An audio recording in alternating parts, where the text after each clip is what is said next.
ایک یہودی نے اپنے بیٹے کو کہا جاؤ سودا لے آؤ، تو وہ گیا۔ لڑکا راستے سے گزر رہا تھا کہ اس کی نظر حضور صلی اللہ علیہ وسلم پر پڑی، اور حضور صلی اللہ علیہ وسلم کی نظر بھی اس لڑکے پر پڑی۔ وہ وہیں بیٹھ گیا اور وہیں بیٹھا رہ گیا اور دیر ہو گئی۔ وہ یہودی کبھی اندر جاتا کبھی باہر آتا کہ لڑکا کہاں رہ گیا، آیا نہیں ابھی تک۔ سورج غروب ہو گیا، مغرب کی نماز ہوگی، شام کو گھر آیا۔ باپ نے پوچھا ارے نادان اتنی تاخیر کی؟ باپ بہت غصے میں کہ بڑے نادان و پاگل ہو، میں نے کہا تھا جلدی آنا، تم اتنی دیر کر کے آئے ہو۔ وہ تمہیں سودا لینے بھیجا تھا، تم خالی ہاتھ واپس آ گئی ہو۔ سودا کہاں ہے؟ سودا کہاں ہے؟ بیٹا بولا سودا تو میں خرید چکا ہوں۔ باپ کیا پاگل آدمی ہو تم، میں نے تجھے سودا لینا بھیجا تھا، سودا تمہارے پاس ہے؟ نہیں، وہ کہتا ہے خرید چکا ہوں، بیٹا کہتا ہے باپ یقین کریں سودا خرید آیا ہوں۔ باپ بولا تو دکھا کہاں ہے؟ بیٹا کہا کاش تیرے پاس وہ آنکھ ہوتی تو تجھے دکھاتا میرا سودا کیا ہے۔ میرے بابا میں تمہیں کیا بتاؤں، میں کیا سودا خرید لایا ہوں۔ باپ نے بولا چل چھوڑ رہنے دے۔ وہ لڑکا روز نبی رحمت صلی اللہ علیہ وسلم کی خدمت میں بیٹھنے لگا۔ وہ یہودی کا اکلوتا بیٹا تھا، بہت پیار تھا، اس لیے کچھ نہ کہا۔ کچھ دن بعد لڑکا بہت بیمار ہو گیا۔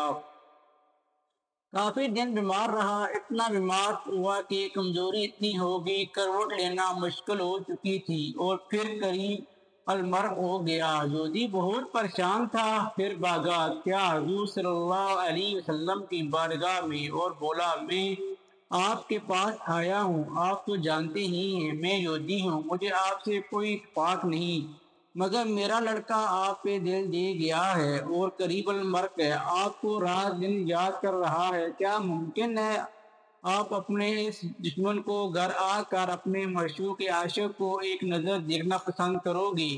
کیا یہ آرزو پوری ہو جائے گی کہ وہ مرنے سے پہلے آپ صلی اللہ علیہ وسلم کا دیدار کر لے؟ وہ کسی اور چیز کی آرزو نہیں کر رہا۔ آپ صلی اللہ علیہ وسلم نے یہ نہیں فرمایا میں جاؤں گا یا نہیں جاؤں گا۔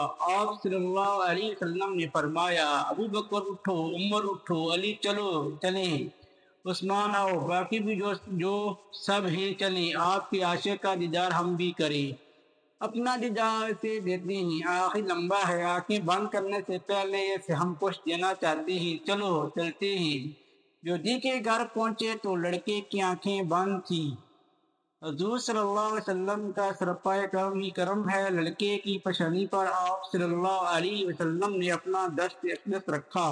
لڑکے کی آنکھ کھل گئی، جیسے زندگی لوٹ آئی ہو، جسم میں طاقت آ گئی، توانائی میں جوانی آئی، آنکھیں کھلی، روح محمد صلی اللہ علیہ وسلم پر نظر پڑی، ہلکی سی چہرے پر مسکراہٹ آئی، لب کھل گئے، مسکراہٹ پھیل گئی۔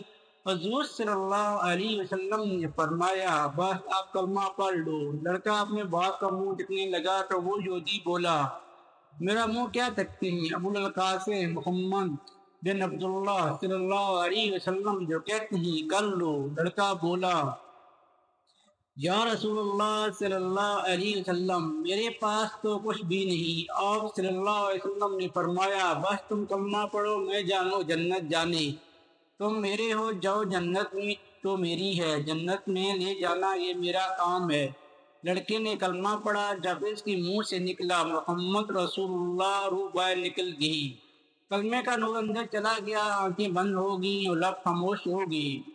اس لڑکے کے بعد وہ یہودی بولا محمد صلی اللہ علیہ وسلم میں اور آپ دونوں مخالفین ہیں، اس لیے یہ لڑکا اب میرا نہیں رہا، اب یہ اسلام کی مقدس امانت ہے، کاشانہ ہے نبوت صلی اللہ علیہ وسلم، اس کا جنازہ اٹھائیں تابعین اس کی عزت لے جاؤ اس کو۔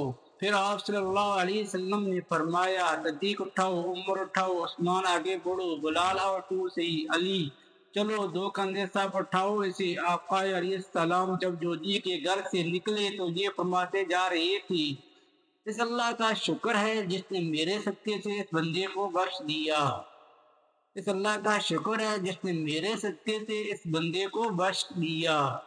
اللہ اکبر، کیا مقام ہوگا اس عاشق کی میت کا جس کو علی، عثمان، ابو بکر صدیق، عمر بن خطاب، بلال حبشی رضی اللہ تعالی عنہ جیسی مشہور شخصیات کندہ دے کر لے جا رہی ہوں، اور آگے آگے محمد مصطفیٰ صلی اللہ علیہ وسلم ہوں۔ قبر تیار ہوئی، کفن پہنایا گیا، حضور صلی اللہ علیہ وسلم قبر کے اندر تشریف لے کے قبر میں کھڑے ہوئے اور کافی دیر کھڑے رہی، اور پھر اپنے ہاتھوں سے اس عاشق کی میت کو اندر اتارا۔ آپ صلی اللہ علیہ وسلم قبر کے اندر پنجوں کے بل چل رہے تھے، مکمل پاؤں مبارک نہیں رکھا تھا۔ کافی دیر کے بعد آپ صلی اللہ علیہ وسلم قبر سے باہر آئے تو چہرے پر تھوڑی زردی چھائی تھی، تھکن محسوس ہوئی۔ اللہ علیہ صحابہ پوچھتے ہیں حضور صلی اللہ علیہ وسلم جی کیا ماجرا ہے، پہلے تو یہ بتائیں۔ آپ صلی اللہ علیہ وسلم نے قبر میں پاؤں مبارک مکمل کیوں نہیں رکھے؟ آپ صلی اللہ علیہ وسلم پنجوں کے بل کیوں چلتے رہے؟ تو کریم آقا صلی اللہ علیہ وسلم نے فرمایا قبر کے اندر بے پناہ فرشتے آئے ہوئے تھے، اس لیے مجھے جہاں جگہ ملتی تھی میں پنجہ ہی رکھتا تھا، پاؤں رکھنے کی جگہ نہیں تھی، میں نہیں چاہتا تھا کسی فرشتے کے پاؤں پر میرا پاؤں آ جائے۔ پھر صحابہ نے پوچھا آپ صلی اللہ علیہ وسلم قبر کے اندر کہاں گیا؟ ہمیں کہتے ہم چلے جاتے تو سبحان اللہ خوبصورت جواب دیا کہ میں نے اس لڑکے کو بولا تھا نا کہ تیری قبر کو جنت بناؤں گا، تو اب اسی قبر کو جنت بنانے قبر کے اندر چلا گیا تھا۔ تو پھر حضور صلی اللہ علیہ وسلم اتنے تھکے ہوئے کیوں ہیں؟ تھکاوٹ اس لیے ہوں کہ فرشتے حوریں اس عاشق کے دیدار کے لیے آ رہے تھی اور میرے وجود سے لگ لگ کر گزر رہے تھے، ان کی وجہ سے تھک گیا ہوں۔